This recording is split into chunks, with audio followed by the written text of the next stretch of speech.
قرآن مجید میں ایک ایسی بھی آیت ہے، اگر ہم اس کو سمجھ لیں تو ہمیں صحیح وقت پہ صحیح کام کرنے کی نالج ہو جائے۔ اگر ہم صحیح وقت پر صحیح کام کرتے ہیں، ہماری زندگی کے جو خاص لمحات ہیں وہ ضائع نہیں ہوں گے۔ تو وہ آیت مبارکہ جس میں یہ راز افشاں ہوا ہے، وہ بیان کرنے سے پہلے چند باتوں کا سمجھنا ضروری ہے۔ فرض کریں کہ اگر کوئی شخص کہے کہ میں تمہیں جواہرات دیتا ہوں اور اس کے بدلے مجھے برف چاہیے، تو کیا آپ اس کو برف بھیج دیں گے جواہرات کے بدلے؟ یقیناً بھیج دیں گے۔ عقل مند شخص کی نشانی ہے، نفع کا سودا ہوتا ہے وہ کبھی بھی پیچھے نہیں ہٹتا۔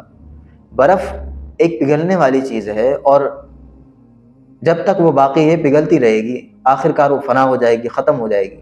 لیکن جواہرات وہ ایسی چیز ہے کہ وہ پگھلتی نہیں ہے جس طرح برف پگھلتی ہے۔ ہزاروں سال بھی اگر اس کو محفوظ کر دیا جائے تو محفوظ رہتے ہیں۔ یہاں تک تو آپ کو سمجھ آ گیا۔ اب یہ فرض کریں کہ اگر کوئی شخص آپ کو کہے کہ میں تمہیں برف دیتا ہوں، اس کے بدلے تم مجھے جواہرات دو، کیا یہ سودا آپ کریں گے؟ ہرگز نہیں کریں گے، اس لیے کہ جواہرات تو ہزاروں سال پڑے رہیں گے اور اس کی قیمت بھی زیادہ ہے۔ برف تو پگھل جائے گی، فنا ہو جائے گی، لیکن جواہرات وہ باقی رہتے ہیں۔ تو عقل مند شخص تو یہ سودا نہیں کرے۔ اسی مثال کو ذرا ذہن میں رکھیں اور اس آیت مبارکہ کو تلاوت کرتے ہیں۔ ما عندکم ینفد وما عند اللہ باق، جو کچھ تمہارے پاس ہے وہ فنا ہو جانے والا ہے، اور جو کچھ اللہ رب العزت کے پاس ہے وہ باقی رہنے والا ہے۔ فنا ہو جانے والا اور باقی رہنے والا، جو ہم نے مثال دی کہ جواہرات باقی رہنے والے ہیں اور فنا ہونے والی برف، ان دونوں مثالوں کو ذہن میں رکھیں۔ اور آگے مسلم شریف کی حدیث مبارکہ ہے کہ حضور اکرم صلی اللہ تعالیٰ علیہ وسلم نے ارشاد فرمایا کہ دنیا آخرت کے مقابلے میں ایسی ہے جیسے تم میں سے کوئی سمندر کے اندر انگلی ڈبو کر نکال لے، پھر دیکھے کہ اس انگلی کے اندر کتنا پانی لگا ہے، اور اس سمندر کو دیکھے کہ انگلی میں جو پانی لگا ہے اس کے مقابلے میں وہ سمندر کتنا ہے۔ اس حدیث مبارکہ سے پتہ چلا کہ دنیا فنا ہونے والی ہے۔ انگلی میں اگر پانی لگا ہے، دھوپ اس کو لگے گی تو سوکھ جائے گا، یا ہوا کا ایک جھونکا آئے گا تو سوکھ جائے گا۔ لیکن سمندر کو جتنی بھی ہوائیں چل جائے، طوفان چل جائے، جتنی تیز دھوپ ہو جائے، لیکن سمندر کا پانی خشک نہیں ہوتا۔ اس حدیث اور آیت مبارکہ کو اگر ہم سامنے رکھیں تو ہمیں پتہ چلتا ہے کہ دنیا یہ ایک تو فنا ہونے والی ہے، اور دوسرا آخرت کے مقابلے میں بہت کم ہے، اور آخرت دنیا کے مقابلے میں ہمیشہ رہنے والی، دنیا کے مقابلے میں زیادہ ہے۔ اب کوئی بھی شخص عقل مند ہے تو وہ کبھی بھی ایسی شے کو پسند نہیں کرے گا یا رکھنا نہیں چاہے گا کہ جو فنا ہونے والی ہو۔ ہر کوئی چاہتا ہے کہ میرے پاس مال و دولت ہو تو ہمیشہ رہے۔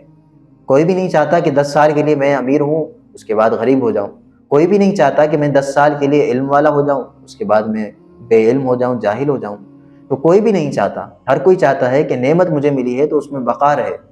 تو نعمت کے بقا کے لیے یہ قانون ہے کہ ما عندکم ینفد وما عند اللہ باق، جو تمہارے پاس ہے، تم نے سنبھال کر رکھا ہوا ہے، سیج کے رکھا ہوا ہے، وہ تمہارے پاس ہے، یہ فنا ہو جائے گا۔